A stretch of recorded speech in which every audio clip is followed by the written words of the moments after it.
హైడ్రా అని పేరు పెట్టి హైడ్రా మీద పెద్ద డ్రామాలు నడుస్తూ ఉన్నాయి.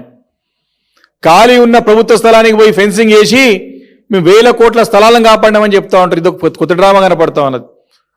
పార్క్ స్థలాలకి, ఓపెన్ స్పేసెస్కి, ప్రభుత్వ స్థలాలకి, ఖాళీ ఉన్న స్థలాలకు పోయి ఫెన్సింగ్ వేసి దానికి ఒక ప్రహారీ గోడలాగా కట్టి బోర్డు పెట్టి మేము 1000 కోట్ల స్థలాన్ని మేము కాపాడినాము అని చెప్తున్నాడు. ఇది దీన్ని ఇంత సిగ్గుచేటి ఇంకోటి ఉండనే ఉండదు. కాబట్టి హైడ్రా అనేది కూడా ఘోరంగా విఫలం. మామూలుగా town planning city planning department సంబంధించి చేయాల్సిన పని మామూలుగా హైడ్రా చేస్తున్నది. దానిలో కొత్తదనం ఏమి లేదు. దానిపైన పెద్ద నాటకాల డ్రామాలు నడుస్తూ ఉన్నాయి. ఈరోజు స్పష్టంగా చెప్పాలంటే ముఖ్యమంత్రి గారి తీరు ఎట్లుంటుందంటే వీధి దీపాలు పెట్టనోడు విజన్ 2047 గురించి మాట్లాడుతున్నాడు. వీధి దీపాల నిర్వహణలో ఘోరంగా విఫలమైనాడు. స్ట్రీట్ లైటింగ్లో విఫలమైనాడు.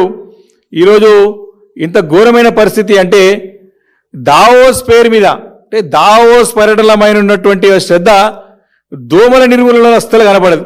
ఈరోజు సిటీలో హైదరాబాద్ నగరంలో శివారు ప్రాంతాల్లో దోమల మందు కట్టిన నాదులే లేడు. ఆ డిపార్ట్మెంట్ అంటే మళ్ళీ డిపార్ట్మెంట్ ఉన్నదో పోయిందో అర్థమైన పరిస్థితి ఉన్నది.